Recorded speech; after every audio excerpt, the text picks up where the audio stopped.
Voilà.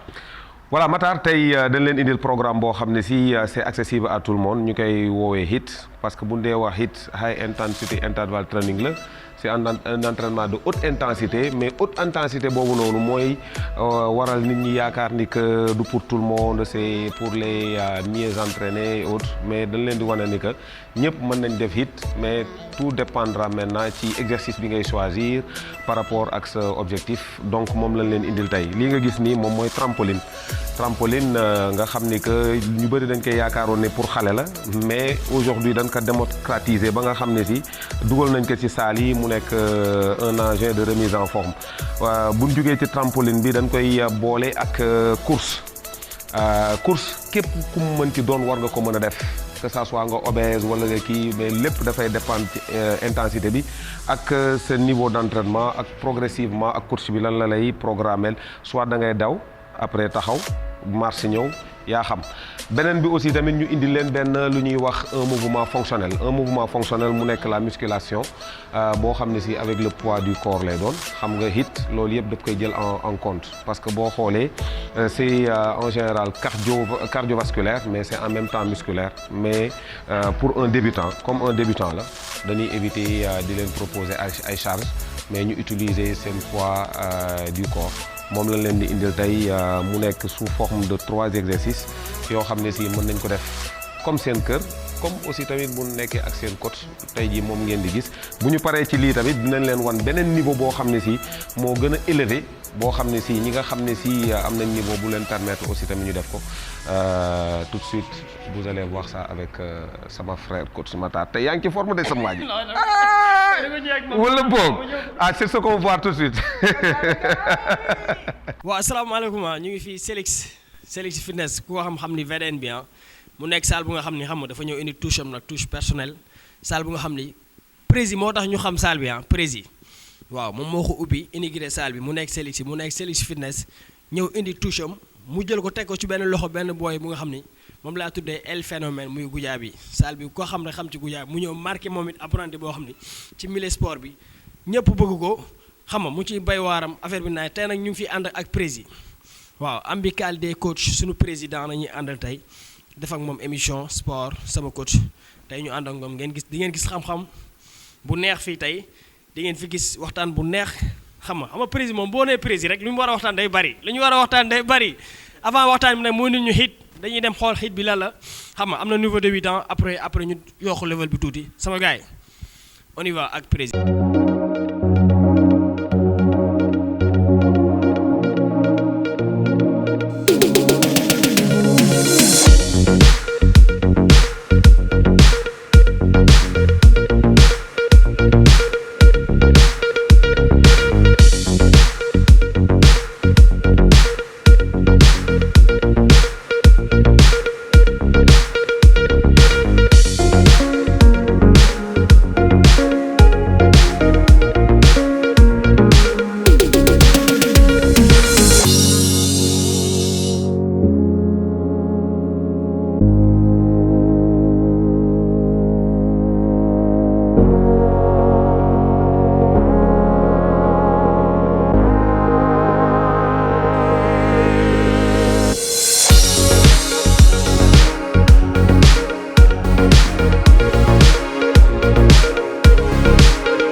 si vous voulez mën nga tëb ci kaw après nga dellusi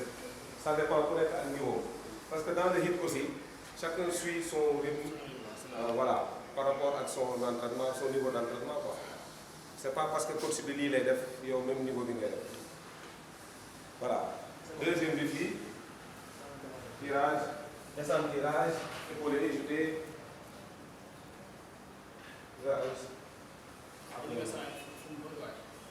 ah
Soufflez, respirez.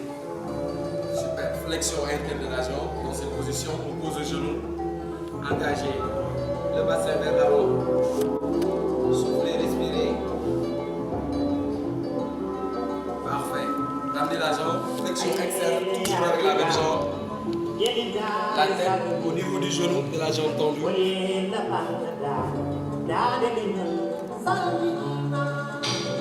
Parfait.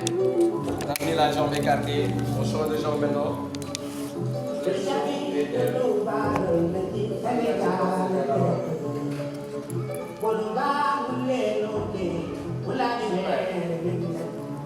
Flexion externe maintenant. La tête sur le genou de la jambe tendue.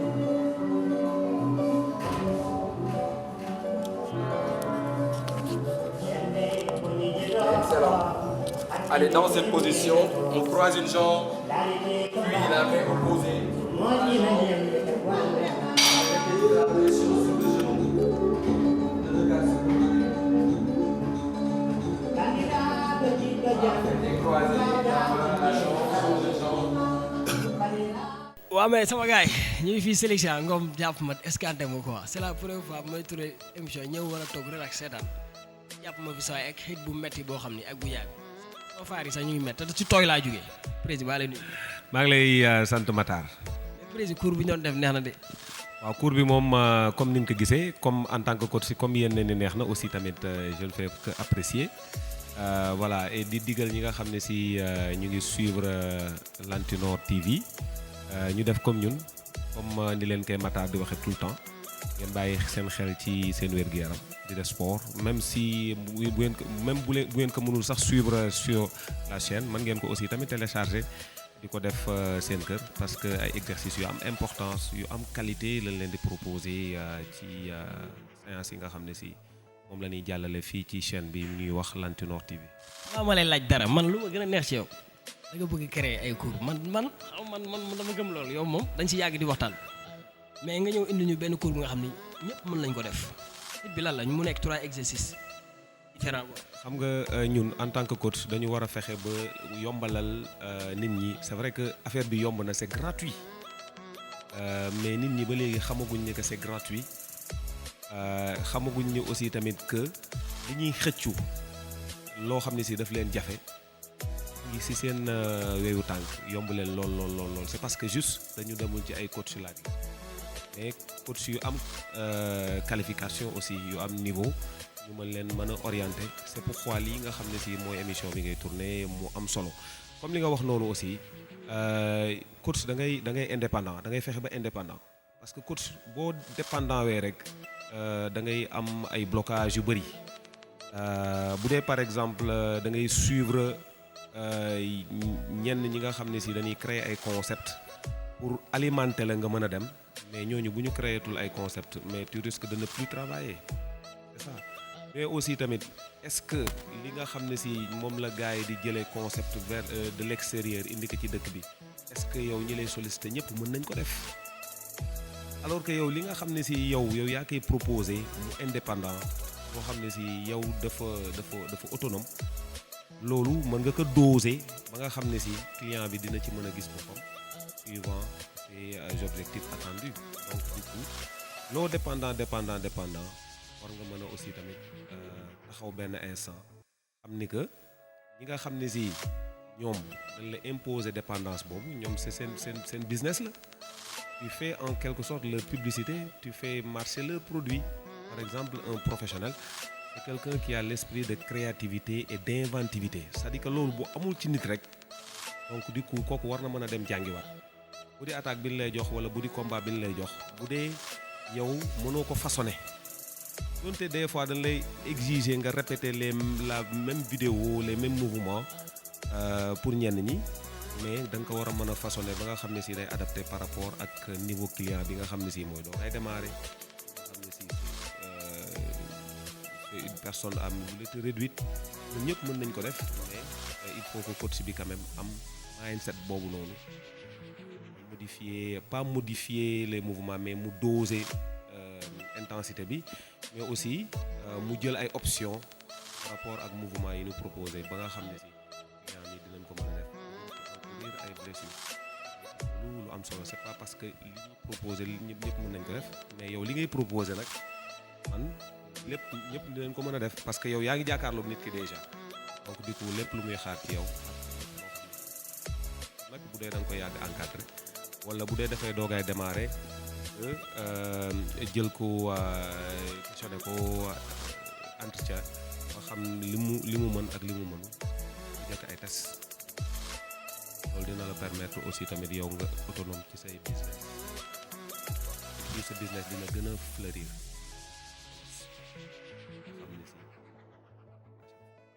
loolu la ñuy wax expérience loolu la ñuy wax expérience pour man parce que jàng dafa am solo chaque jour ñëpp moom la ñuy wax ñu fi jaar ñëpp nañu jàng boo jàngul lu muy def nii doo ko mën day def cours les minutes yëpp da koy def mais il faut nga am esprit de créativité ngay créer ay cours bopp pour nga mën ci adopter ñëpp mooy lu Ngom di wax ni rek mag ji da ci mën a adopter xale bi da ci mën a adopter ñëpp dañ ci mën a adopter il faut ngeen di suivre lu muy wax ni di ko jéem a pratiquer surtout ñun coach yi ñu bàyyi xel ci loolu en fait parce que parfois di nga dem ci benn salle parfois nga dem benn salle bi nga xam ne ñu xam kii sontaan am da ngay fekk coach bi di def lu ko neex lan ngay wax gars yi. waaw loolu c'est une erreur fondamentale boo xam ne monumentale je ne sais pas xaw ma nan laa ko mën a tuddee mais de toute façon c'est une erreur boo xam ne si c'est à bannir quoi donc du coup coach yi war nañ mën def attention ci loolu parce que c'est un risque déjà rek nga jël client bu nekk ñëw jaxase ko sa cours sans contrôle au préalable sans connaissance de chaque niveau le niveau de chaque sujet bu présent ci sa séance loolu rek c'est un risque parce que ki nga tëbloo te ay jeunes am baaxul mën na fa jógee handicapé ki nga tëbloo te ay chevilles am baaxul te pourtant xoolal am na client yoo xam ne seen cheville day metti ñu koy takk di tëb est-ce que yow conscient nga ci loolu parce que moom xamul pour moom après bu méttee après sport bi dafay am na ñoo xam ne bu ma échauffé woo rek mu dañ loolu la ñuy wax donc du coup coach bi war na bàyyi xel ci loolu yëpp ba nga xam ne si même bu dee participer ci couram war na ni ñëw xamal ni ko bul waroo tëb jëlal option marche am doucement même bu dee def bu dee attaque wala lépp lu mu mënti def nga surveiller ko ba nga xam ne si yow en toute sécurité coach bi dina mën a def couram parce que la sécurité aussi tamit gars yi dañ koy fàtte il faut que ñu koy boole si seen cours yi looloo tax nag coaching bi baax surveillance bi strict baax mais souvent dans les cours collectifs c'est pas évident nekk kaw yow kese mën a contrôler quoi mais avant muy ñëw di participer sa cours loolu responsabilité salle bi la ba pare quoi. Il n'est pas censé quand même jël ñëpp questionner ñëpp avant ñuy inscrire pour mën a xam seen malaise ak yooyu donc du coup loolu responsabilité salle même bu dee salle bi def ko aussi tamit coach bi war na rapproché wu ak client wala même bu dee sax am nga intelligence tuuti boo dee def ko lu muy bouger rek da ngay xam ne que kii ça va lépp bu xool leen bépp formation boo xam ne si am na qualité le formateur à un niveau def leen xaajal ak bu muy am ay xaaj ak seen bu ngeen am ay à part les formations dem leen ñu encadrer leen Matar gis ngeen ko Matar national il est bien en step niveau yeggul foofu bul yem ci vidéo yi muy dugal ci Facebook bi rek demal nga woo ko parce que Matar amul problème ni nga ko gisee nii noonu la mel ay ñoom Sakura ñoom Mor ak ñoom Mass ak gars yëpp Moussa Diop koo ci woo da lay wuyu te koo ci woo ni que dimbali ma je sais que yàlla xam na ni que am na yërmande boo xam ne si dinañ leen assister parce que ñun ñëpp dañu assister ba ñu toll fi ñu toll donc ñu leen di defal benn alerte boobu pour que ñu bàyyi ci xel bu baax. bi am na solo ñu bàyyi ci xel dañuy tënk ak yéen fii parce que waxtaan bi commencé gul de président la ñuy àndal tey jógee nañu saal après dañuy dem këram waxtaan lu bëree bëri président dafay organiser ay randonnée président DENA président olympique président ak jaar-jaaram parc so lu ñu war a waxtaan moo bëri président leçon du jour bi lan ngay indil ñu soog a tëj. voilà leçon du jour bi comme ni ma ko yàgg di defee damay préférer jox leen lu intéressant li tey mooy un mouvement fonctionnel bu ngeen ko dee dégg nekkul un mouvement classique comme niñ ko maanaam décortiquer non c'est un mouvement boo xam ne dans la même action day solliciter waale beaucoup plusieurs groupes musculaires ou bien la totalité du corps donc c'est ça laa leen di proposer te mouvement bi mu ngi tudd Mountain Climber ñun ñëpp xam nañ ko présent na ci presque concept yëpp da ngay gis bu di combat gars yi dañ koy indi bu di attaque gars yi dañ koy indi hit yi gars yi dañ koy indi donc bu dee gars yi dañ koy indi tout le temps donc lu am importance la donc c'est un mouvement boo xam ne si sur le plan cardiovasculaire tu peux travailler ton cœur sur le plan musculaire aussi tamit tu peux muscler tes parties du corps donc mu boole ñaar yëpp donc du coup da lay permettre nga liggéey sa xol liggéey sa aussi tamit say muscle mais aussi tamit sa xol sa muscle la c'est un muscle viscéral donc li koy pomper li koy muscler bokk na ci genre exercice yi et puis ça dépend aussi tamit ci intensité bi nga xam ne si moom nga soxla liggéey ak mouvement bi mën nga ko def par mën nga jël sa chrono 30 secondes 1 minute voire 2 minutes je ne pense même pas que gars yi war nañ mën a sax tenir ba ay 4 minutes ci Mountain Climber ça va être très très très difficile mais de toute façon pour la maîtriser il faut passer par l'apprentissage donc apprentissage bi vous allez voir les options plus le niveau intermédiaire jusqu'au niveau le plus avancé. ok kon ñu dem ak coach yow léegi gars yi.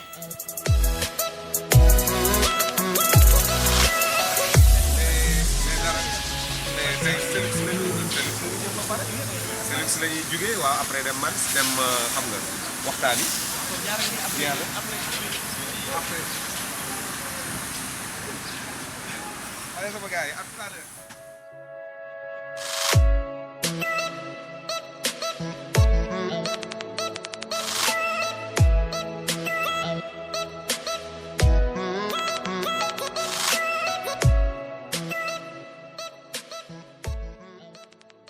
waaw coach. waaw Matar. jógee Sélix gars yi fan lañ jëm. tey nag ñu ngi dem Gàlle pour ngeen xamaale Gàlle xam naa ni li nga ci jublu mooy fexe ba xam coach yi nan la ñuy dundee comprendre naa la. loolu laa si jubee quoi xam nga rek émission pour loolu quoi xam coach bi ci lan nay nekk Ngom ci lan la nekk Ngom yow fan nga jógee ban dëkk nga jógee. waaw loolu dama koy apprécier bu baax ñu xam nit ki mooy tax ñu respecter nit ki ñu xam nit ki aussi tamit mooy tax ñu xam ay jaar-jaaram parce que loolu dina renforcer confiance ñi nga xam ne si ñoom ñoo koy suivre donc man maa ngi juddoo Palme 33 kilomètres de Saint-Louis donc man foofu laa juddoo foofu laa jàngee foofu laa nekkoon daara donc du coup fa laa defee sama école primaire fa laa defee moyen après nag doogaay dem Saint-Louis foofu laa amee bac quoi donc du coup doon ñëw Dakar université Cheikh. sama commerce ak town bi nu mu demee noonu. town bi kenn dëkku fi pour dire vrai kenn dëkku fi ku nekk boo xoolee sa origine bi fi nga dëkk ci région yi la quoi mais dafa fekk ni que boo xoolee Dakar lépp fi la nekk mën naa wax quoi parce que bon képp koo xam ne si bëgg nga avancement ci li ngay def rek surtout ci côté bi ñu nekk nii muy entraînement Dakar moom mooy capitalu pratiquement activité boobu noonu. Dakar mooy milieu bi nga xam ne si loo fi jaay mu jar donc te lépp lu ñuy vulgariser lu am importance ci Sénégal Dakar lay démarrer surtout ci côté entraînement aussi bi ñu nekk nii Dakar ñoom ñoo ko gën a xam boo xoolee régions yi sont un peu en retard par rapport à activité bi donc bu dee da nga ci nekk donc du coup léegi sax gars yi léegi régions yi commencé nañ ko xam ñun suñuy temps il faut que nga nekk Dakar pour que quand même mën a exercer métier bii nga xam ne si mooy fitness. mais aussi avant fitness bi duggaguma ci fitness bi nga ñëw Dakar dem université defe naa sa jaar-jaar foofu. naa daara dama la doon wax expliquer sànq man def naa presque 10 ans daara mais daara bi ma nekk man sunu kër daara la quoi donc dama doon wàcc di ñibbi si sama papa aussi maître coranique la bu en même temps nekk commerçant man sama famille pratiquement daara rek la ñu xam donc ñu ci bëri ñu ngi Égypte et partout dans les pays arabes donc moo tax man nitu daara la benn. deuxièmement nitu daara ku koy wax xam que nitu ku mën a dem di bay la. donc baykat la en même temps donc man loolu laa xam ci lan ma yare moo tax activité physique dama yàgg di ko dund donc dafa nekk li nga xam ne si moo nekk ci man demoon naa bay jàngale ci daara bi ma nekkoon avant que ma doon jóge foofu noonu ñëw université ñu bëri bi may ñëw université yaakaaroon na ni arabe laay def donc voilà et puis dama gis ni que nit ki da nga war a am vision donc mënoo man benn affaire kese nga bëgg ci nekk scotché wu ci mais am plusieurs nga am un peu de tout c'est mieux moo tax bi ma ñëwee dem choisir def anglais et bi ma fa nekkee 2 ans après doo ngay dem choisir nag parce que nit ki benn instant da nga war a taxaw xool par rapport ak say qualité parce que ku nekk am na lu la yàlla may loo xam ne si war nga ko mën a exploiter réussir si sa àdduna donc ci laa taxaw xool ma ni man vraiment que depuis que ma nekk école depuis ma jóge daara ñëpp xamoon nañ ma ci am doole xam nga fugg yooyu noonu donc voilà moo tax bi ma demee 2 ans ma ni langue kese di ko jàng boo ko comprendre baax na donc looloo tax ma xool ni que comme am naa qualité yooyu te def naa athlétisme bi ma nekkee Saint-Louis j'ai plusieurs fois représenté Saint-Louis mais nit ki lu nga en général li nga mën doo ko jox fulla doo ko jox fayda donc moo tax xam naa ni niveau international yegguma ci parce que à chaque fois dama doon prioriser sama jàng donc looloo taxoon ma scotché wu ci entre temps plusieurs opportunités yoo xam ne bu doon continuer naa ko heure bii nii kenn waxatu ko kon dem naa sama yoon bu baax loolu di conseiller coach yi aussi tamit ñu dem jàngi anglais parce que clients yi du ay ñu dégg français wala ñu dégg wolof kese anglophone ñoo ngi ci parce que am na ay étranger yu fi nekk ak yooyu yëpp l'étranger aussi tamit boo déggee anglais da lay permettre nga dem defi ay formation yu bëri la seule chose que j'ai regretté ci loolu mooy le fait que ma toog presque 10 ans defuma anglais beneen bi aussi tamit ma jógee foofu dem INSEPS réussir concours bi je l'ai fait 2 fois doogaay réussir xam nga lépp lu ñuy wax lépp looy réussir aujourd'hui rek fekk na nga échec ci plusieurs fois donc man loolu laa gëm donc li ma nekk di échec c'est parce que loolu noonu war naa ko mën a améliorer ba nga xam ne si dinaa mën a maanaam heure bi bu jotee dinaa mën a réussir donc ma dem nekk def fa 6 ans bi ma fa defee 6 ans génn ñu yóbbu ma Kaolack donc xam nga ak kii bi éducation bi nga am dem Kaolack intégré fa day yomb donc et puis tamit gëm-gëm bi ma am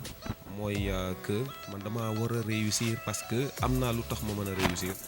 et puis kenn rek moo ci mën a jàpp wala ñu nu déggal ni muy sunu borom voilà jàppee rek après nga dem à part ñaanu waajur dem Kaolack ay année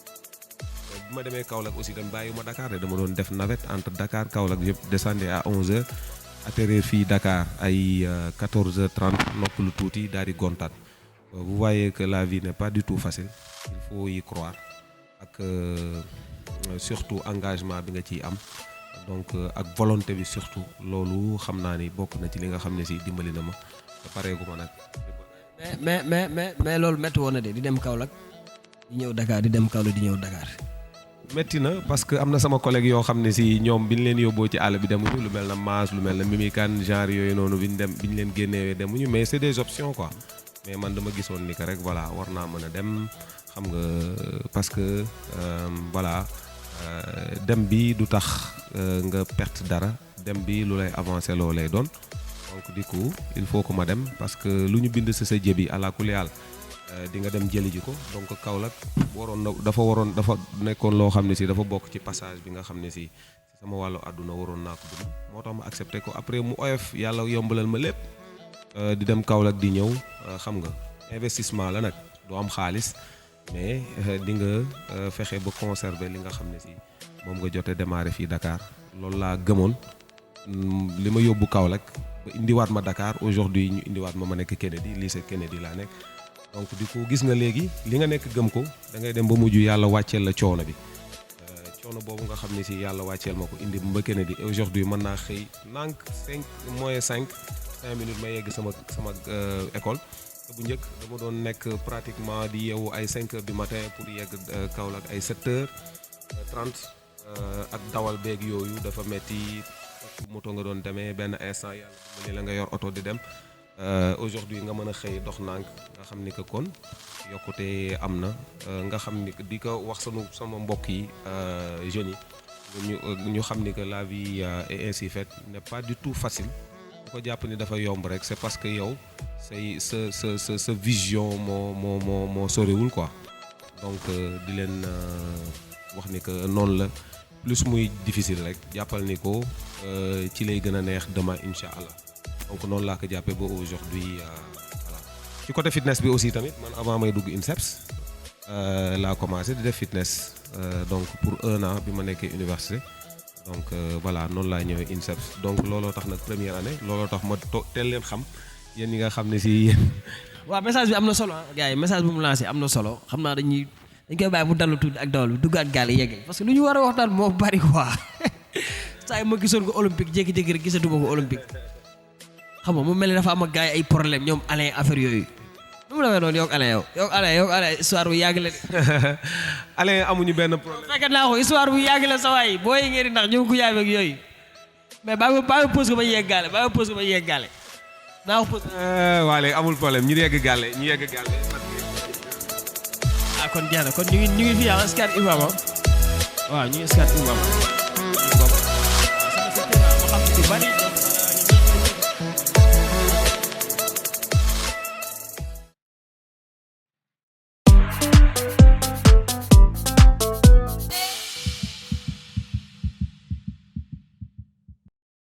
waaw mais salaamaaleykum gars yi ñu ngi fi Scat Urbam monsieur Ngom ñu ngi gaale Ngom nii ñëw war a yeggali waxtaan bi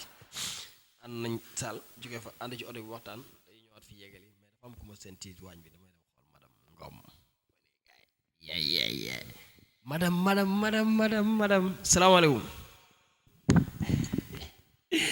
madame Ngom a ngi nii madame maa lay ziar delloo ziar madame laa bett de madame si loolu si jàmm bu baax naka sport bi ñu ngi si naka cours yi moom it coach la day escanté gars yi naka cours yi ak Covid bi naka ngay dundee cours yi c'est cours yi léegi nooy def. c'est pas évident rek on essaie de s'adapter rek je donne des cours via l'application Zoom et d'autres voilà ñoom les lundis mercredis et jeudi à partir de 18h c'est juste 1 heure de séance voilà entre 18h et 19h. gars yi dégg ngeen madame Ngom day joxe cours en ligne bàyyiwul ba léegi de mu ngi fii di jàppale gars yi ak Covid bi ñu ñëw seet si monsieur lan nga ñuy wax ci président. Président macha allah. Je le dis pas parce que c'est mon mari, mais je sais que je le dis en toute honnêteté, c'est une personne vraiment sans façon daal pour résumer voilà une personne vraiment humaine nit ku baax nit ku dëggu nit ku gëm yàlla nit ku sociable voilà di jàppale doomu aadama ngir yàlla tax rek franchement nit ku baax am xol bu rafet du ma ne comme li ma ko waxoon rek c'est pas parce que c'est mon mari mais je le dis en toute franchise c'est une personne vraiment humaine. loo xamee ci sport bi nga xamee wala avant sport. Bon, je l'ai connu via le travail parce que première fois, xamoon naa ko nii de vue rek, mais on a commencé à se fréquenter au lycée Limamoulaye, voilà. Foofu la ñëwoon di def stage, voilà, il y a eu le coup de foudre et puis le courant est passé et voilà, maintenant c'est la famille Ngom. ko bu nekk jantal gars yi ngeen non grand bi gars yi jantal la ne du mu demee noonu non waaye waxal rek yaa nga gisul bare non defal nànk rek grand bi jantal la mais lan nga koy yokk en fait ak milieu bu mu nekk sport bi yombul gars yi jiital ko ci benn affaire mu nekk président des moniteurs lan nga koy wax boo ko doon conseil di ko yokk. Voilà, c'est pas évident hein? Le milieu sportif c'est pas évident tous les milieux même foo mën a nekk àdduna moom foo mën a jiite yombul même le président de la république jiite moo yombul dina am ñu la bëgg dina am ñu la bañ dina am ñuy wax ci yow lu baax dina am mais yow tu fais profil bas nga xam ne yow la yàlla tànn pour nga jiite la et c'est juste une mission booy dox rek pour un laps de temps après ça va passer ñeneen ñoo fi nekkoon avant yow it da ngay dem ñeneen ñëw ñu rafetal ko rek ñu rafetal ko voilà jéem a boole parce que milieu bi comme je dis c'est pas évident moo tax ça fait partie en tout cas des activités les plus rassemblantes bi nga xamante on y trouve des personnes de tous les âges des personnes de tous les milieux voilà que nga jóge Casamance que tu sois pauvre riche ou bien dans le milieu intermédiaire voilà doo ñëwee dans une salle de sport tu sais pas qui est qui c'est la famille parce que parfois même les gens se disent que man coach nu may sentir sama bopp bu ma nekkee sport ak sama gars yi si laay gën a nekk à l'aise sax que bu ñu nekkee seen kër. mais Ngom ak milieu bu mu nekk jigéen ñi xam naa dañ koy sonal fiiraange bi da nga fiir nit ki moom boo ko bëggee di nga ko fiiree. maa leen wax jooju yéen ñëpp même wax ngeen wax nit ki boo ko bëggee da ngay fiir mooy lan da ngaa fiir war a fiir moom elle est humaine la jalousie elle est humaine ku fóorewul ne rek ça veut dire que bëggoo ko mais je le comprends je sais que liggéey bi moo ko laaj man qui vous parle aussi je suis dans le milieu xam naa sport bi comment ça se passe. parfois doo leen jote ci yooyu parfois ngeen jote ci yooyu noonu. non si mënul ñàkk nag ci digg bi laa non man je suis une personne très compréhensive dama koy jàppale si lu muy def parce que xam naa ne li muy liggéey man ci laa nekk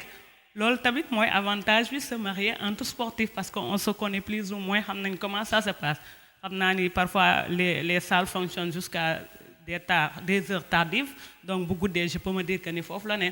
milieu bi moom la tentation est là voilà yow tamit ku góor ki yow yaa xam am fula rek. fa doon si jotee wala affaire yi noonu. Bon. ñàkk nag moom bàyyil boobu ak si bi. moom vie de couple moom voilà y a des hauts y a des bas parfois mu neex parfois mu naqar yenn saa yi nga ko yow xale bi waaw mais après je comprends je sais que ni mun si ñàkk quoi après ça passe voilà. moom dina mer wala bon lu muy mer ëpp wala lu muy kontaan moom. non moom franchement moom foo ko fekk moom signe bi moom li ñu naan 32 ans yi moom du tëju mag mer moom bon rares sont les fois quand même ma gis ko bu mer. bu beree rek ça veut dire que on l'a poussé au bout sës na moom si ce point là aussi moom il est vraiment fort moom ni muy mun na mer sax doo xam ni donc si besoin nit ñi rek lay dox lépp pour sport bi jëm kanam en particulier fitness bi nga xamante moom la gëm di ko dund voilà di ci jàppale nit ñi ko bëgg comme ñoom comme moom di moins. waaw da ngeen message bi madame am na solo bon sa dernier message ak monde du sport. voilà di wax ni que ni activité physique surtout ñi koy def parce que la plupart du temps ñenn ñi dañ koy def pour ñëw di faju ji dañu ñëw parce que docteur moo leen ko digal dañu ñëw parce que dañu bëgg a perdre poids dañu ñëw parce que ils ont des problèmes de santé man je me dis que ni ils doivent jouer d'abord sur la prévention parce que prévenir moo gën a yomb que guérir parfois mi dañuy ñëw ils ont un certain point ñu ne la coach man nan laay def ba wàññi sama poids ma ne li gënoon yomb mooy naka ngay def pour bañ a jël poids parce que wàññi poids bañ a jël poids moo gën a yomb donc doo xaar ba feebar ba pare nga soogay def activité physique moom ça doit être tout le temps quand on a la possibilité rek ñu def ko la santé avant tout voilà foo dem léegi moom lañ lay recommander ñëppay def activité physique. loo ñu préparé ndaa mel daa yaa ngi ci wàññi de. non mais man nag lekk yi nii ay salade yi man dama bëgg ay lekk yu métti yooyu. waaw ndamal gaa ngi ñëw bu fekkee de mais da ngeen ma bett nag da ngeen ma warul. waaw mais non bett bi moo dàq nag bett bi lañ si jubloo lan ngay ban message nga ñuy lancer ak waa Lantinoor ban message ngay lancer ak waa Lantinoor di leen wax ni que ni c'est vraiment une bonne initiative le fait que ngeen ñëw voilà qui recenser des coachs, voilà, ñëw interviewer leen xool comment ça se passe, comment ils vivent quotidiennement leur vie est sportive et familiale. Donc c'est bien parce que c'est en général ñenn ñi dinañ leen xam ne il y a plus de personnes de l'ombre que ñi nga xamante ils sont face au public. C'est vrai que nit Ngom dinañ ko gis dans les médias, mais on ne sait pas vraiment qui il est. dañ xam ne Ngom coach, mais Ngom dans la vie de tous les jours et Ngom chez lui c'est autre chose. Voilà, di leen di encourager quand même, di ñaan li ngeen di def gën a yokk ba mu jur ay leneen ba leen di dégg à travers le monde comme ay France 24 ay TF1 machallah, di ñaanal seen télé bi ou je sais pas seen site bi mu voilà que ngeen am li ngeen si bëgg yow au delà même de vos espérances, voilà, que mu prospérer ba yàlla defal leen li ngeen si bëgg yow. Merci beaucoup madame, message bi am na solo, ñu ngi continuer.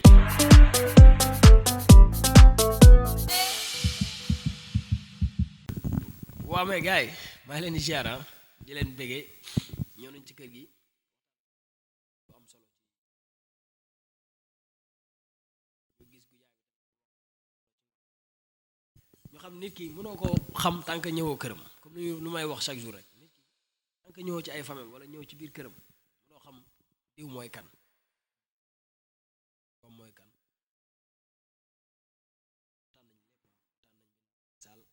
waxtaan nañ jaar yi lépp waxtaan nañ ko presque ñu ngi commencé woon ci oto mais dañuy continuer rek mais Ngom nga dugg olympique sa problème ak Alain non foofu lay commencé waaye.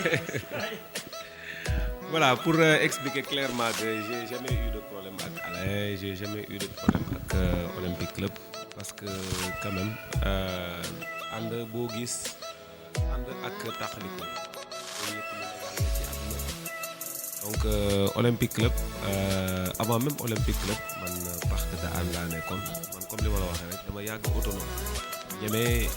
demal sama bopp. Mais benn instant comme Massamba sama gaayam la et puis Mass je rappelle que maa ko sax insister ba mu dugg ci fitness bi parce que moom déjà ñu nekkee licence la ci dugg moi je me rappelle bu ma naan ko booy kaay dugg ci mu naan ma yéen da ngeen di fay ci rek. Donc aujourd'hui gis nga que daf ci dugg gëm ko am ci niveau boo xam ne si vraiment bu ñëpp rafetlu la mu nekk benn référence ci milieu bi. Donc moom tamit moom moo insisté ni ma doon insisté mu dugg ci fitness bi moom tamit noonu la doon insisté pour ma ñëw Olympique Club. Donc bi ma décidé dem Olympique Club aussi y avait auparavant un test après Alain daal di porter choix ci man ak ñeneen. Donc bi ma nekkee Olympique Club ci laa commencé nag di découvrir xamoon naa produit Les Mills yi mais ci laa ko commencé di découvrir nag carrément commencé nag di utiliser produit di suivre cours yi parce que Olympique Club c'est ça da ngay ñëw di suivre cours yi nga koy comprendre en attendant nga koy mën a coacher dans tout concept aussi tamit ça doit être comme ça. Donc bi ñu nekkee Olympique Club ma gis ni que vraiment am naa lu ma fa découvrir mais avancé wu ma loolu il faut que ça soit clair parce que avancement. non attends non avancé wu ma mooy la yow yaa ngi dugg olympique commencé ñu jël test nga nekk coach commencé di coacher ma gis la ngay def ay body pump doon naa la gis ci RPM ci yooyu yëpp avancé wu ma. Avancé naa ci benn côté parce que permettre na ma def formation body attack non astaghfirullah body pump. CX ak RPM ak grit donc concept yooyu yëpp def naa ko Olympique Club mais avancé wu ma bi mooy gisuma sama bopp ci maanaam li nga xam ne si liggéey bi nga xam ne si maa ngi ko doon def Olympique Club gis naa ci sama bopp ci côté découvrir naa ay produits yu bees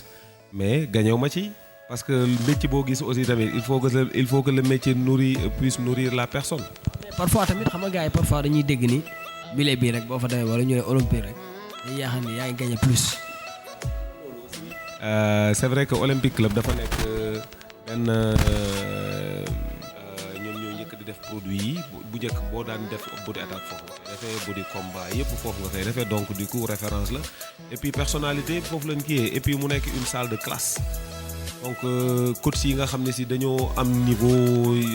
ci produit yi foofu lañ nekk. Donc du coup jàng naa fa mais maanaam sentiruma bopp sama bopp maanaam ci li nga xam ne si jàng naa ko fa ma ci en retour ma ciy gis sama bopp donc du coup ba looloo tax benn instant ma décidé donc def naa fa 3 ans 4 ans sans sou ça c'est autre chose. nga génn ñu gis la nga génn quoi nga génn ber sa daara comme ni ma ko mën a wax quoi nga am fit nag génn ber sa daara ba ngay génn lan nga wax ba ngay génn. avant loolu sax ber naa sama daara man yàgg naa ber sama daara déggoo ma ne la avant Olympique Club man j'ai déjà créé un club. Avant Olympique Club j'ai commencé à encadrer les entreprises donc du Olympique Club moo def ci loolu ci man mais Olympique Club li mu yokk ci man mooy juste les produits les mills. léegi non attends nit ñi dañ comprendre loolu en fait ñu bari dañ yaakaar ni foofu nga déparé ñu bari comprendre ñu woon dañuy yaakaar ne Olympique nga déparé léegi nag dafa am solo pour nga leeral comme nu ngay leeral. voilà démarré wu ma Olympique Club maa ngi lay expliquer sànq ci oto bi que man INSEPS laa nekkoon parce que bi ma nekkee INSEPS là-bas on fait 6 ans de formation. Avant may dugg INSEPS même année bi ci laa démarré fitness bi donc du coup INSEPS bu ma fa nekkee aussi tamit am ouverture am esprit d'un pro ci laa dem créer sama club bu bopp man INSEPS bu ma fa nekkee les gens même ma des fois dañ ma doon jaawale comme professeur parce que ni ma doon ñëwee par rapport ak yeneen étudiants yi bi ma nekkee INSEPS amoon naa possibilité di jënd ay moto yu cher tu vois du Olympique Club moo ma ko may Olympique Club aw ma fa salaire mosuma fa am salaire. donc du coup fa ngay nekk di kërti pour liggéeyal waa ji mosoo fa am salaire mais benn instant da nga war a taxaw c'est pas parce que da nga nekk Olympique Club moo lay neex rek comme yenn coach yi ni ñu koy defee ci salle bii laa nekk mais loolu du avancement loolu warul nekk une vision donc dem naa ba gis ni que Olympique Club par rapport man ak sama mindset Olympique Club moom laay toog pour mën a réussir li nga xam ne si mooy samay projet après ci laa quitté ma fekk fa aussi tamit ñu baax ay Lazare Simon aujourd'hui il est parti Pascal ñoom ñaar lañu boole woon Mimi Kane après man bi may génn sax moom ci la yegsi voilà Massamba Thiam ñoom ñëpp ñoom Yves Mor ñu accueillir bu am solo ñu nekk ay frères ñun ñëpp amuñu benn problème et puis ñu am esprit de partage bi di sottante xalaat et tout donc bi ma fa jógee aussi tamit ñoom gisewuñu ko nen et puis métier boo gis aussi tamit dina am ay jàppante ak yooyu yëpp ci laa décidé génn Olympique Club nga am plus de temps mën a exploiter temps boobu noonu pour quand même mën a gagner plus d'argent donc loolu lu am solo la ci laa gën a am ay entreprises yu bëri ci laa continuer di gën a encadrer gars yi nga xam ne si dama leen di placer ci entreprise yi et tout ci laa gën a foofu dinaa ñëw foofu après nga génn club nekk comme nga wax continuer job bi parce que gars yi affaire bi leer na seen bët ñu bari dañ jaaxaloon ngom foofu la départ non dafa ñëwoon foofu rek mooy xam-xam lu muy wax yaa ngi ne fa lu bari nag ci xam-xam parce que nee na concept yu bari foofu la ko defee na mu continuer nekk ci yeneen bagage bu mu génn former ay club yu bari former ay coach yu bari bon peut-être mun naa ni moom moo ëpp coach yu mu former fii Dakar Sénégal sa laay wax waaw mu jàppale affaire bi lan la ñëwee après nga former club di former ay coach yu bari di leen utal liggéey di leen teg ci ay salle. voilà parce que club bi man Parc Hann par exemple comme mooy club bi nga xam ne si moom laa njëkk a formé dama ko créé woon pour jaamu ci yàlla jusqu'à présent dama ciy jaamu yàlla parce que du dërëm boo xam ne si day dem sama poche wala muy dem si sama njaboot jaamu si yàlla bi mooy permettre booy yi nga xam ne si dañuy def formation am boo xam ne si fa la ñuy mën a évoluer parce que loolu là aussi tamit c'est difficile léegi sax ngay gis coach yi ñëw Matar ànd ak ñoom mais mu njëkk mais da ngay nekk coach gars yi duñ la may dara pour nga am salle boo coaché juste parce que loolu c'est une continuité ça de la formation mooy boo defee formation ba pare nga mën a am nga nekk situation boo xam ne si di nga mën a coacher di jàng coaching di ñeme public bi tu vois un peu yooyu yëpp donc Parc Hann nag noonu la taxawee woon moo tax étudiants yu bëri après ñu nekk INSEPS demoon na mu mujj sax la direction de l'INSEPS l'administration ñoom dañ doon gis ni que booy yi sax man maa leen teree jàng parce que gisoon nañ benn instant engouement bi ci am booy yëpp ngoon ñu ngi Parc Hann donc du coup ma leen si doon encourager bu baax parce que aussi tamit mënoo def formation ba pare te formation bi nga koy limité ci juste dem jàngale ji wàcc alors que mën na la jural lu bëre foofu daal la permettre yenn coach yu bëri quand même foofu noonu ba jusqu'à présent nii booy yi di fa dem di fa am formation et puis beneen bi li gën a tax sax côté entreprise yi ma gën ci xuus mooy man damay soxla nga xam ne si dafa nekk si samay loxo noonu lañ ko mën a tuddee après la formation rek wala bu nekkee durant la formation quand même mënoo jàppale nit mu def ba mën te mënoo ko placer man yàlla dimbali na ma ci côté boobu alhamdulilah te képp koo xam ne si jusqu'à présent boo yi nga xam ne actuellement nii ñu ngi ci man juste après la formation dañuy dem ci saal moom yàlla dimbali na ma ci ba nga xam ne si alhamdulilah daal loolu suñu borom kese la quoi à part Parc de Hann j'ai conseillé pas mal de personnes yow sax wax naa ni la créer club pas mal de personnes ñu créer club yeneen club yi naan dama ko créer yëpp damay accompagner juste après man ma rocc ko donc je suis maintenant dans ça ci installation salle dans le management dans la consultance quoi pour permettre boy yi tamit am ci lu ñu jàpp. waa président ñu jox la benn poste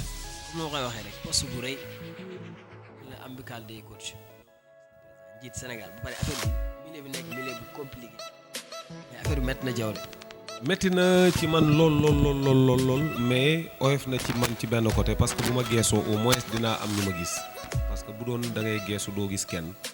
bu boobaa lay gën a métti mais quand même su ma geesoo yow ak ñeneen bëgguma lim parce que ñenn ñi mais par rapport ak bu njëkk la gënoon métti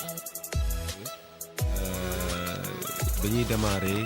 pour teg lu mel na association bi dañoo gisoon ni ko nekk ci benn milieu te organiser wu ñu defuñu dara donc pertement la ci ñun léegi nan la ñuy fexee ba sécuriser sunu job bi nan la ñuy fexee ba mieux nous organiser pour que lépp loo xam ne si avantage lay doon pour ñun ñu mën ko nekk benn say xeexandoo ko ñëpp gis ci seen bopp. lu bëri gisuñu woon loolu parce que fii Sénégal la lépp loo yëkkati ñi dañuy yaakaar ne intérêt personnel la c'est vrai parce que nit dëkk bi moo yàqu égoïsme moo yàq lépp mais dama naan nit ñi des fois il faut ñuy xam genèse nit ki pour comprendre un peu ses motivations wu teg benn affaire lii nii ñu teg lu sax si man la démarré naa ni turbine bi dana ma permettre tey ma wax ko mooy ku ñuy wax coach Lahat gis nga coach Lahat benn coach Lahat la démarré association bii nii ak coach Mbaye Sène ñoom ñoo toog waxtaanee ko après woo ma daani ma grand affaire bi foog ñu organiser ko sinon ça passe pas man leen sawaay comme ñoo ñëpp samay gaañ lañ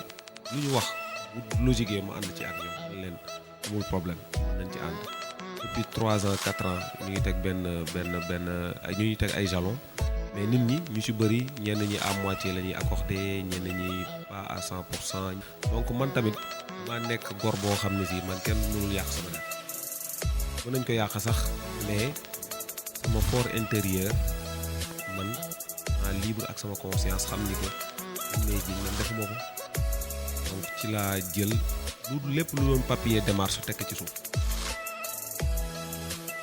da nga teg lépp ci suuf. dama tegoon lépp ci suuf. tegoon lépp booy léegi journaliste nga de damaa tegoon lépp ci suuf teg lépp ci suuf pendant 2 ans ma ni fi lekk gars yi ku nekk joxul approbation am ci ñu continuer affaire yi du ma ko mos a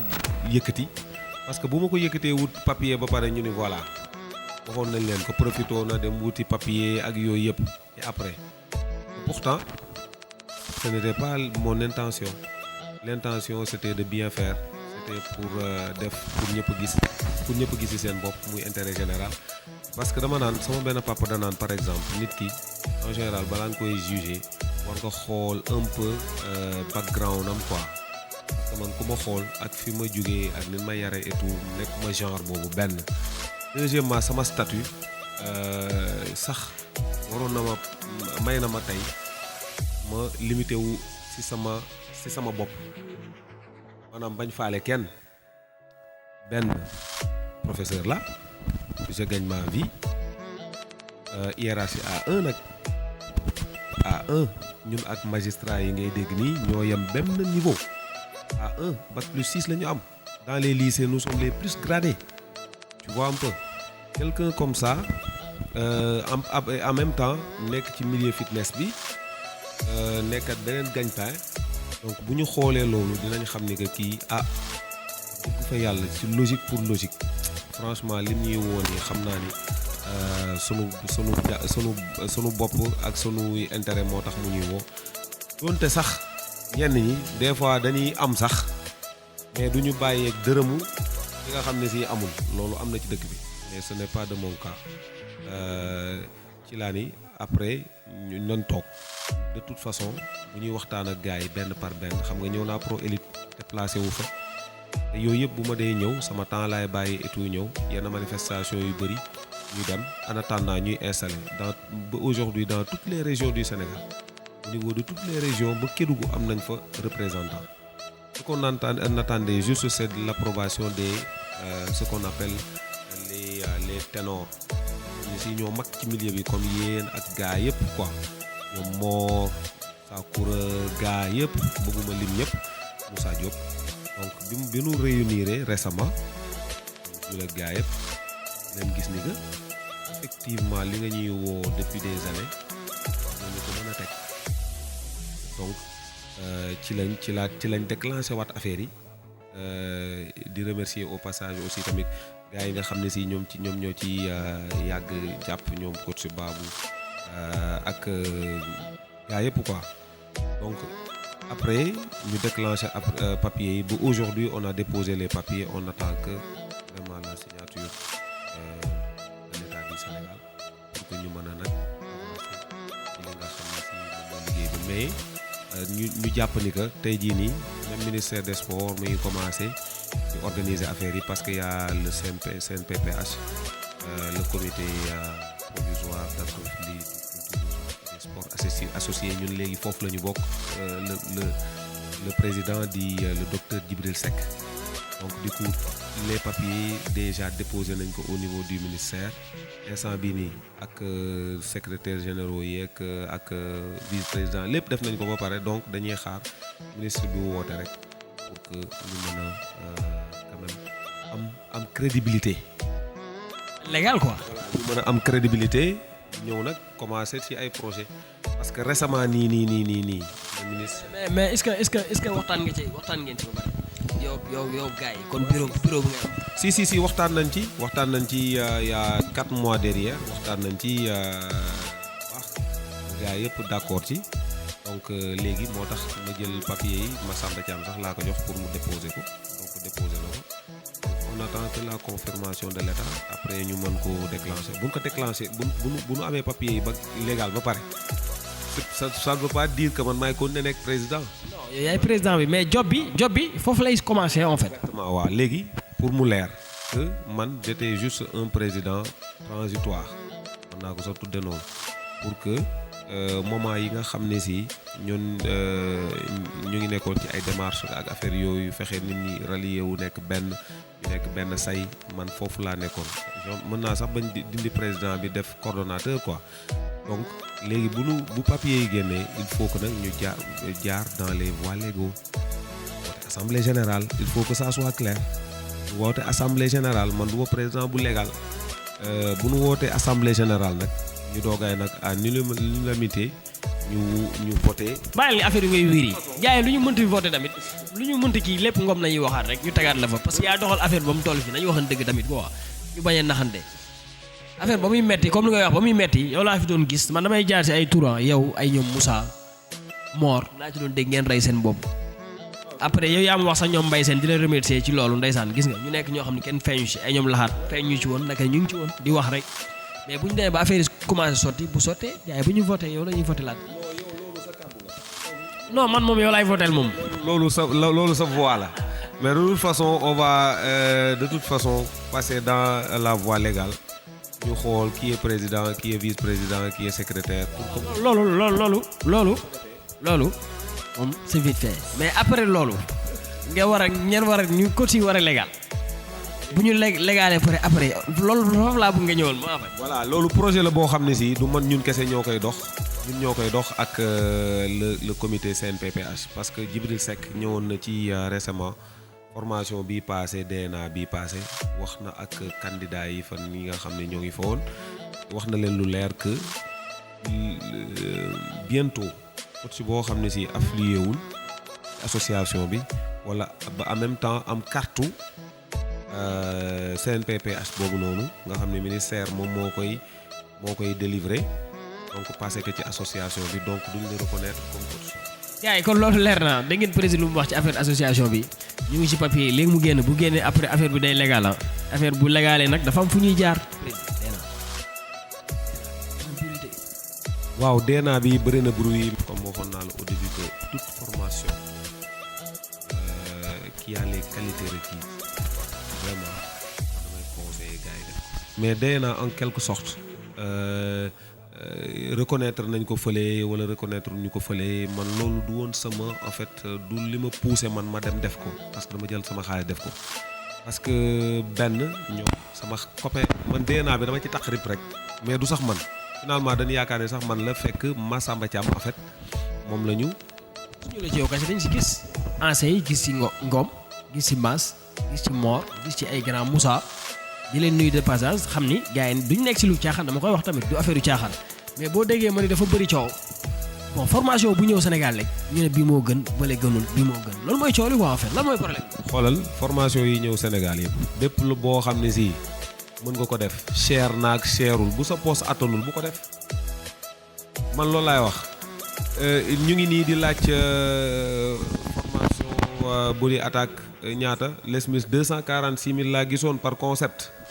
246 000 par concept beneen côté bi dee naa di laaj 300 000 boo mënee fay fële man fay fii fayal ñaar yëpp baax nañ. yaa ngi jéemoon nekk benn di taxawal benn école bi dañuy former en attendant gars yi di ñëw quoi. ngeen commencé di former ay nit ñoom Mor bi ñu fi ñoom Mass Sakura gars yi ngeen daje man léegi pare naa pour dajale leen ñu def benn réunion. jeex na gis nga bu ñu nekkul benn sax le tutelle ci boppam. mooy pas nekk benn ngeen mais pour mu nekk benn bi pour former booy yi quoi. maa dama ni man pare naa ñu nekk benn xam naa ñu bëri pare nañ ñu nekk benn mais dama ni bu ñu ko defulee le tutelle moom mooy jël décision. pour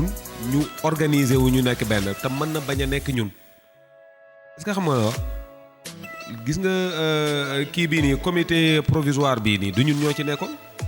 mais il a fallu que qu'on se batte pour que dugg ci biir parce que ñun ñoo ko war a diriger ñun ñoo jàng nañ métier bi xam ko yàgg ci autant ku nekk Sakura di nekk fële Ngom di nekk fële kii di nekk fële Mass di nekk fële ku nekk yore say booy formé ak affaire yooyu noonu du tax booy dandul sax suñu booy sunu frère lañu donc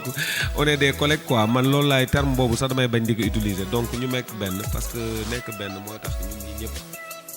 ñu réussir parce que ñaari loxo moo mën benn. boo bëggee yegg fu Ngom yegg wala fu keneen yegg da ngay nangu gars yi teg la ci yoon nga yegg foofu waaw projet yi lan la say projet. samay projet xam naa ne yaa ngi ci lu nekk moom mais say projet. samay projet xanaa dévoiler comme genre projet lan projet man samay projet romb na Sénégal sama projet romb na Sénégal du Sénégal kese de romb na Sénégal vous allez voir buñ ci yàlla bàyyee incha allah romb na Sénégal parce que nit ki da nga war a am vision lointaine da nga war a am benn concept da nga war a am un plan de vie professionnel man am naa plan de vie professionnel maa ngi ciy xalaat maa ngi ciy teg ay jalons benn muy dem donc te incha allah lu rek day daal di yomb ñu mën ko séddoo aussi tamit sur suñuy rak ñu bañ a égoïste ci suñuy projet ñu mën ko di ko partager moo tax samay projet man dama koy partager même bu dem moo la joxul papier aussi tamit toog nañ ñu waxtaan ma ne la lii ak lii partage boobu waxtaan boobu yooyu yëpp ci samay projet la bokk soit lu ma réaliser la ba pare mais wala mu nekk loo xam ne si incha allah yàlla jàppale ñu ci baax a baax samay projet sama soxna bokk na ci par exemple parce que boo xoolee sama yenn entreprise yi ñu nekk moom moo fa nekk di gérer am na beneen projet boo xam ne si durant coronavirus bi aussi tam moom moo ci nekk muy le conseil les séances sur Zoom fii ñu nekk nii fii lay defee cours qui ne demande pas de moyens il a aujourd'hui des clients yu koy suivre depuis la France et tout donc di ko remercier bu baax ci côté boobu noonu moo tax esprit de partage boobu noonu aussi tamit il faut que gars yi am ko pour que incha allah yàlla mën ñu jàppale ñu gis ci sunu bopp sunuy frère ak sunuy soxna aussi tamit gis ci seen bopp. waaw mais dina am loo xam nag moo la gën a neex ci fitness bi ak lu la gën a metti ak waaw lu la gën a neex ak lu ma gën a neex bokk na ci li ma sama soxna di accompagner voilà may accompagner ci métier bi bokk na ci li ma gën a neex te pourtant sax nit ñi xamuñu ko mu ngi dans l'ombre donc di job li muy job day wàcc ñibbi day wëndal rek di taxawaalu rek di ñëw heure bu ma neex donc mu comprendre ma ci loolu bokk na ci li ma gën a neex ci métier bi parce que métier bi boo ci nekkee boo àndul ak ka nga war a àndal tout le temps da ngay déséquilibré wu te ñun soxla nañu ñu équilibré wu donc comprendre nga fi may waxee. waaw ñaareel bi nag ñaareel bi gars yi. ñaareel bi très bientôt dina ñëw c'est pas parce que. am nga fit de. non incha allah day ñëw léegi rek bu soobee yàlla day ñëw parce que aussi tamit mas naa wa sulaas. imaam nga nag. la yàlla wax mais 4 la ñu war a am 4 la ñu war a am dama koy. nga war a am. 4 bu ñu dugal 4 nga war a am. xoolal 4 laa signé moom sax mën na la wax loolu man 4 laa signé. Moussa gars yi Moussa Massa bu leen di dévidé. Moussa Diop sunu gaañ la moom mooy xàll yoon bi ñu ñëw mais nag na def attention parce que ñun ñëpp ñu ngi ci kawam gis naa nag ay coach yoo xam ne tenté woon nañu ay lu mel ne ay coach si jéeme tenté woon nañ di dugg ci ñaareel affaire yi échoué bu ngeen dee dugg ci ñaareel bu leen ko siiwal. yaa koy siiwal nii yow yaa ngi nii toog ci média bi jaay naan ñaareel. maa ngi koy siiwal nii mais ka may piste mënuñu ko xam. kii da koy làkk quoi Moussa kon dawal course bi yow xam nga da ngay nekk bi di coow rek te sa waay xam mu ngi nii leeral ko mu ngi nii da koo leeral de ci média bi la ko waxee mais lu la gën a metti ci milieu bi. waaw lu ma gën a metti ci milieu bi mooy des fois bon lu ma gën a metti ci milieu bi bokk na ci sama benn frère coach Assane yàlla na ko yàlla yërëm. mu nekk koo xam ne si dañu amoon ay projet yu rëy donc yàlla moom ko donc di ko ñaanal yàlla xare ko àjjana loolu bokk na ci li nga xam ne si moo ma gën a metti mais dund naa yeneen yu metti yoo xam ne si aussi tamit bon jàppante naa fi ak coach comme quand j'étais à l'Olympique Club du ma la ko laax da ngay nekk Olympique Club ngeen nekk ak nga nekk ak say nawle ñu lay buntu xatal loolu yëpp am na de sama gars yi du lu ñuy làq loo xam ne si lu kii la je vais pas nommer son nom nga bokk ak ñoom benn strade coaching bi cours bi nekk benn mais xoolal dañ lay koñe bu dee benn cours body pump la xoolal ay étirement la lay jox nekk lu déplorable damay jël sama exemple pour que ñi nga xam ne si ñoo ci toll ñu bàyyi xel seen xale yi parce que loolu kenn mënu ko fàtte képp ku ma ko mës a def aussi tamit man baal naa la ko parce que du ñoom ñoo yore wërsëg tey def nañ ma ko ba tàyyi mais gis nga ngom ma ngi gën a dem donc loolu fàttali la boo xam ne si leçon la moo tax man loolu bokk na ci lu tax ma gën a mën a partager. voilà bokk na ci leneen li nga xam ne si gën na ma metti aussi mooy coono bi ak jëw yi ngay dégg yu si. coono bëri na ay wax parfois ñu waxal la affaire yoo xam ne da lay metti te yow defoo ko. ay affaire yoo xam ne si da koy dégg damay jàpp ne rek peut-être ñi koy wax dañoo xamul di leen baal aussi tamit bu dee ñoo ngi ko wax des fois tamit dañuy sos bokk na ci li nga xam ne si gën na ma neex aussi comment dirais-je le jour où ma femme m'a accordé mu ànd ak man sëy parce que je rappelle que moom moo ma njëkk a génne INSEPS benn deuxièmement moom elle a fait le tour du monde et puis gis nga ko très modeste nekk na fi international amul dëkk bu mu voyagé wu dund France lu yàgg donc bi ma koy takk nekk étudiant loolu aussi tamit lu ma neex la lu may fàttaliku la ci milieu bi moo tax ma xam ko beneen bi li ma gën a neex aussi tamit bokk na ci ma def cours ba génn benn waay ndeysaan yal na ko yàlla jàppale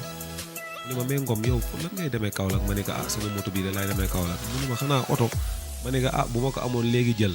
ci saa si mu woote téléphone am sama première voiture mu woote téléphone am ñaata nga am ma ne ko man de 1 million xaw ma 500 laa am oto bi doon jar 4 millions 500 mu woo waa ji nangu caabi yi jox ma c'est-à-dire que jox je pense que je devais man oto bi ma njëkk jënd est-ce que 2 millions yu waa jooju la moo tax nga xam ni sama waa ji milieu bi lu nekk mën nañ ko fi am lu nekk mën nañ ko fi am te kooku daf ma gis rek apprécier li may def. waaw mais président le dernier message monde du sport xale yi ci fitness bi message bi lan lay def. voilà message bi li muy doon mooy di gën a ñaax ñi nga xam ne si am nañ intention bi dugg ci métier bi jaar fi ñu war a jaar ñu xamal leen jaar mais tëlëx-tëlëxi rek gis benn Matar benn Gotsu Goudiaby benn Moussa Diop ak ñooñu bu la nettalee fi ñu jaar ba yegg si fii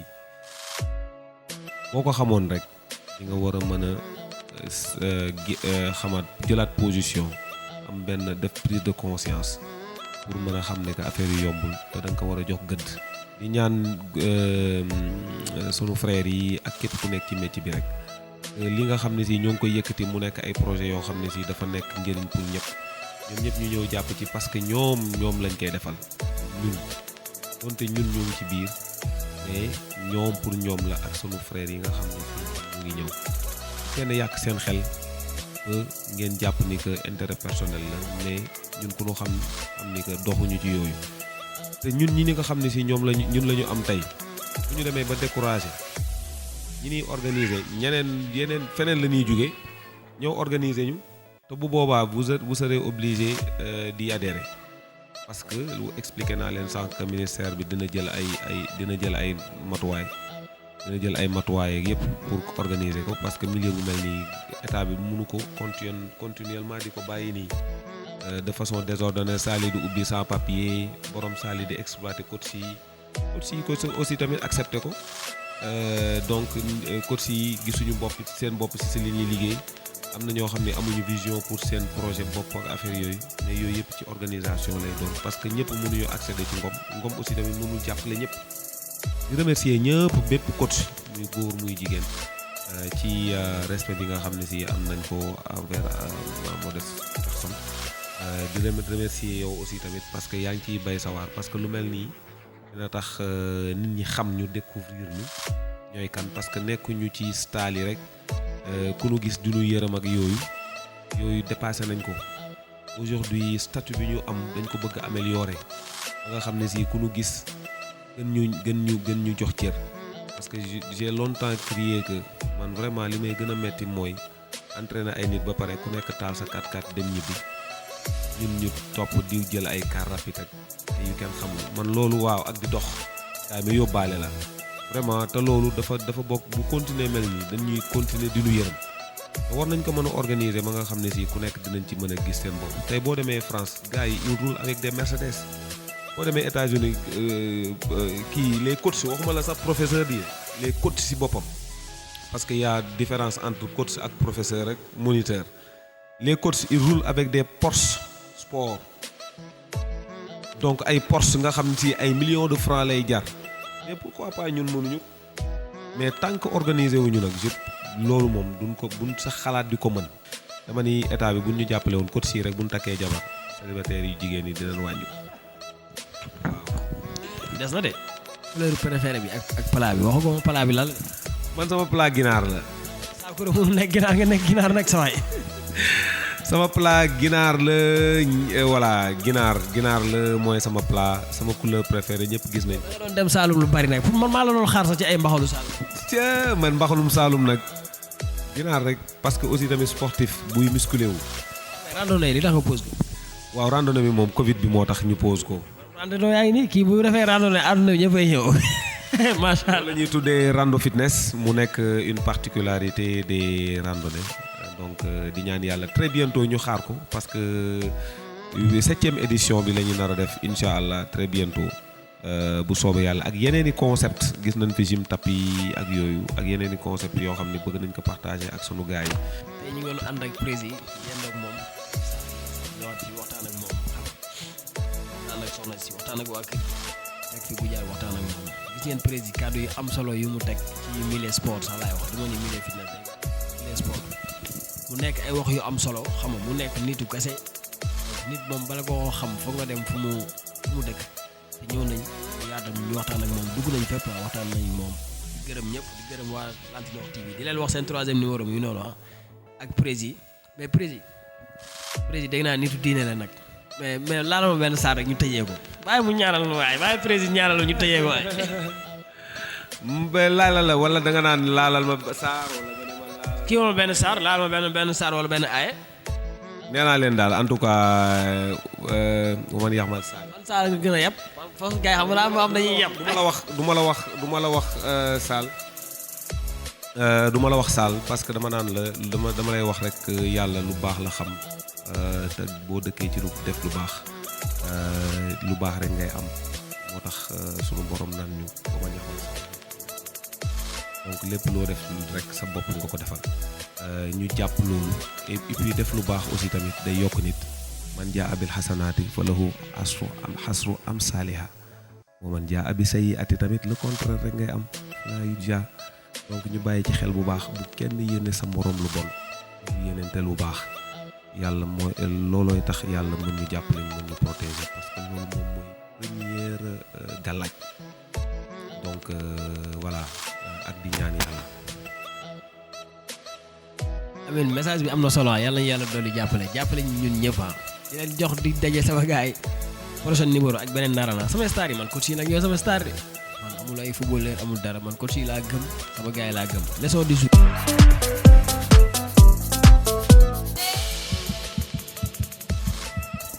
waaw comme ni leen ko waxee woon ak coach Matar tey ñu ngi leen di présenter pour votre leçon du jour. Nous allons vous présenter le mountain climber sur 2 facettes, une pour l'option facile, l'autre pour l'option plus avancée pour les intermédiaires et les plus entraînés. Regardez ici, au départ, il faut avoir les mains sous les épaules, mais aussi dégager les genoux, les jambes tendues. Pas de flexion au niveau des genoux. Et le bassin soit un peu à la hauteur des épaules, mais pas trop bas, pas trop haut, pour ne pas scamoter le mouvement. La même chose ici. Et le regard, regardez ici, le regard un peu 1 mètre devant vous. Vous leen sigi bu baax a baax, mais bu leen sëgg aussi tam bu baax a baax. Et à partir de là, nous allons vous montrer 2 facettes d'exécution pour ce mouvement. Le plus difficile, c'est Goudiaby, mon frère, qui va le faire. Le plus facile, l'option facile comme on dit tout le temps, c'est coach Sène moom moo koy def ñoom ñaar ñëpp di ay coach di suñu frère ñoom ngeen di waaj a seetaan nii pour l'exécution. Regardez bien. Voilà, allez top, c'est parti. Regardez pour le Goudiaby. Plus vous accélérez, plus vous activez la fréquence cardiaque. Donc, mën nga accélérer lu mu la neexee, mais regardez le genou. Et regardez là-bas l'option, c'est facile. Avec le coach Sène, faites tout pour que le genou soit sous la poitrine. Ici, on a fait 30 secondes d'exercice, mais de récupération 5 secondes. Et on reprend. À la maison, exercice bi ni mu yombé. Et regardez ses pieds. Il faut bien fléchir les pieds pour pouvoir bien utiliser les pointe-pieds. Et tout le poids est versé devant pour permettre aux jambes d'être très libres. Voilà. Sa tànk yi fekk libreul doo mën a def exercice bi normalement. Am na ñoo xam ne dañ koy def di glisser ci kanam wala ñuy glisser ci gannaaw. Mais regardez ici. Et les épaules bien verrouillées. Regardez les coudes bien verrouillés. C'est-à-dire que toutes les articulations qui longent le poids devant sont verrouillées et les articulations qui sont derrière sont mobiles. Regardez. Et mouvement bi boo ko dee def gis nga les fessiers lépp day dem et en même temps les bras aussi, c'est une musculation pour les bras. Et quand on parle de musculation, c'est quand on soulève une charge. Donc du coup, regardez ces triceps, biceps. Si vous voulez bien muscler vos bras, gis nga tout le poids, regardez Sène. Et en même temps, c'est un exercice aussi tamit qui peut vous permettre de brûler des calories. Comme on dit, pour perdre du poids, il faut brûler des calories.